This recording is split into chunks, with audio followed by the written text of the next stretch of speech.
Bueno, y se deben haber quedado seguramente, como todos acá, ¿no?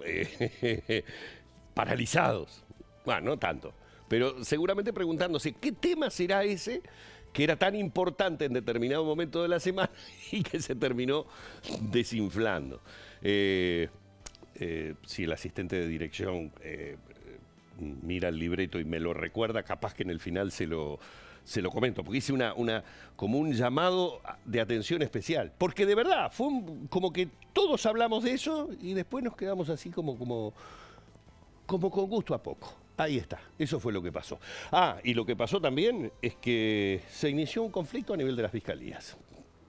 Los fiscales se encuentran en conflicto, así lo hicieron saber a través de un comunicado la Asociación de Magistrados Fiscales del Uruguay, luego de la aprobación de una serie de artículos en la rendición de cuenta que afecta el trabajo de esos funcionarios del Ministerio Público. Textualmente dice, en virtud del permanente hostigamiento y acoso de cierta parte del sistema político hacia la Fiscalía General de la Nación y hacia los fiscales y en atención a la votación de la ley de rendición de cuentas en el plenario de la Cámara de Senadores, la Asamblea ha resuelto declararse en conflicto. Los fiscales agremiados reclaman a los miembros del Parlamento que no se apruebe el artículo 630. Este artículo implica inhibición de los fiscales a su cese para ejercer su profesión por 3 años, que se contemple la equiparación salarial entre fiscales adjuntos y fiscales adscriptos por la realización de la misma tarea, según agrega el comunicado, y denuncian la inadecuación entre los sueldos de fiscales y jueces que fue generada por el propio Parlamento en 2022. La primera medida que tomaron los fiscales es que a partir de hoy no atenderán más a abogados. El próximo jueves el gremio va a realizar una conferencia de prensa, pero antes estará celebrando una sesión evaluatoria de cómo continuará este conflicto. Nosotros como abogados no tenemos nada que ver con el conflicto. En el sentido de la preocupación de los fiscales acerca del artículo que les prohibiría a los fiscales no poder ejercer la profesión durante 3 años, nosotros ya lo manifestamos públicamente que estábamos en contra de eso, que esa limitación solo correspondería a los fiscales generales, o sea, a los titulares de la Fiscalía, en virtud de que son los que designan los fiscales. Inclusive hasta escuchamos y entendimos una posición de que tal vez los fiscales tendrían que abstenerse de actuar en las fiscalías donde ellos habían trabajado, pero después trabajar comúnmente, lo que parece razonable, que no tendría que estar más allá de mencionado en alguna reglamentación, porque es obvio eso. Pero bueno, estamos un poco esperando a ver cómo sigue esto. Nosotros comprendemos perfectamente la inquietud que tienen los colegas fiscales y, como tú bien dices, es algo que no se ha manejado respecto de jueces, pero podría eventualmente quererse plantear. Allí hay que tener muy en cuenta que tanto los fiscales como los jueces tenemos incompatibilidad absoluta con cualquier otra tarea. Nosotros durante nuestra función vivimos solos de nuestro sueldo y las jubilaciones en Uruguay todos sabemos cómo son. Y en el caso ahora tenemos incertidumbre de cómo van a ser aquellos que estamos alcanzados por la reforma en cuanto a los montos. Muchas veces colegas que tienen realidades económicas complejas, que tienen que colaborar con familiares, lo que sea, al jubilarse y pasar a percibir el 50% promedio de lo que percibían en actividad, tienen que trabajar. Lo ideal sería jubilarse y poder irse para la casa. Claro. Pero entre los paradigmas que se están planteando en la reforma previsional es que ahora los jubilados puedan trabajar, como si eso fuera algo positivo. Lo lógico sería, y esto sí lo digo a título personal, que alguien que esté jubilado pueda vivir de su retiro, porque su vida laboral la cumplió con creces. Bueno, si nosotros tendríamos que vernos en la hipótesis de la reforma previsional, la posibilidad de estar jubilados y trabajando, esta norma nos lo prohíbe y va a contrapelo de lo que está previsto, no a nosotros, en este caso los fiscales, pero podría darse en la hipótesis que usted maneja, sería contrapelo de lo que se establece en la propia reforma previsional, que los jubilados tengan derecho a trabajar para complementar su jubilación. Y en el caso nuestro sería, justamente, uno jubilado no va a tener un estudio jurídico abierto, hará algún caso puntual, alguna extra para poder complementar ese retiro. Comprendemos realmente la preocupación de los colegas fiscales y bueno, estamos atentos a que tampoco se traslade a nosotros, ¿verdad? Bueno, y acá en este momento el gran cierre del programa iba a ser justamente ese notición. pero fue desplazado por otro. Y sí, porque cuando alguien se supone que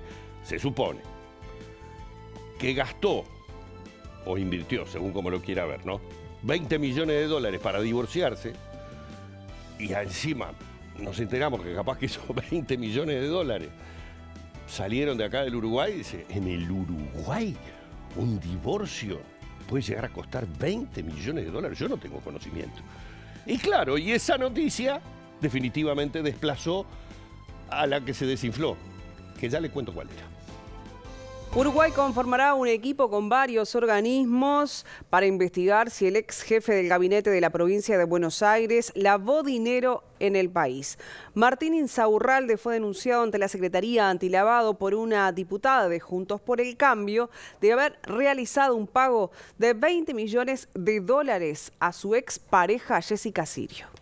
En la carta de denuncia, la diputada solicita a la Secretaría que inicie una investigación para determinar si Insaurralde realizó transacciones financieras en Uruguay que involucran activos sobre cuya procedencia existen sospechas de ilicitud. La legisladora anexa un artículo que fue divulgado en Argentina y replicado en Uruguay sobre que el argentino habría realizado pagos millonarios a la modelo Jessica Sirio como acuerdo financiero de la disolución matrimonial.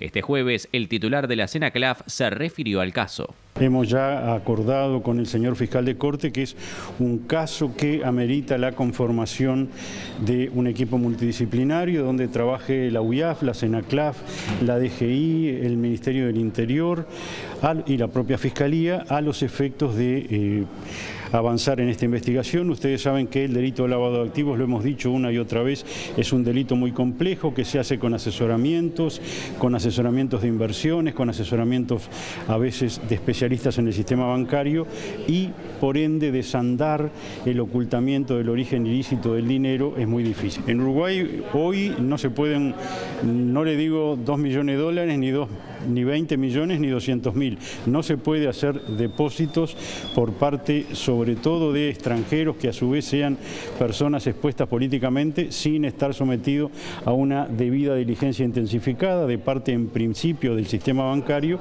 lo que implica, como usted señala, que se acredite el origen del dinero. Sin hacer referencias concretas, se trataría de un funcionario público que lleva un nivel de vida y aparentemente tendría un nivel de patrimonio en su sociedad conyugal o en su disuelta sociedad conyugal que no se condice con los ingresos que tiene en tanto funcionario público.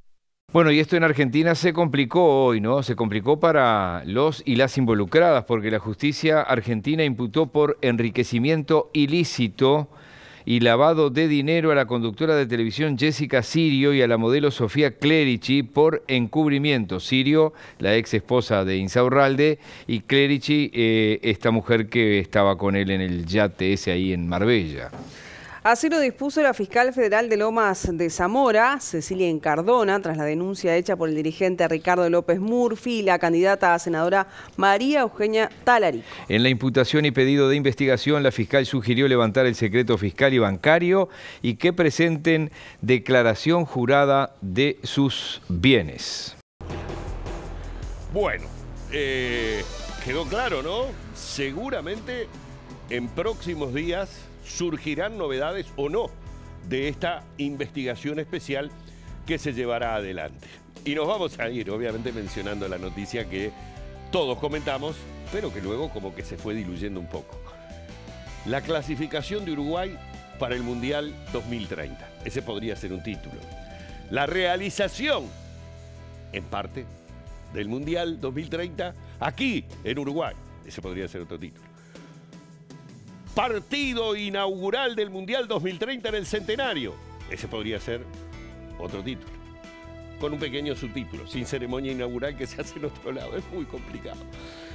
Bueno, en fin, esperemos a seguir teniendo a lo largo del tiempo novedades.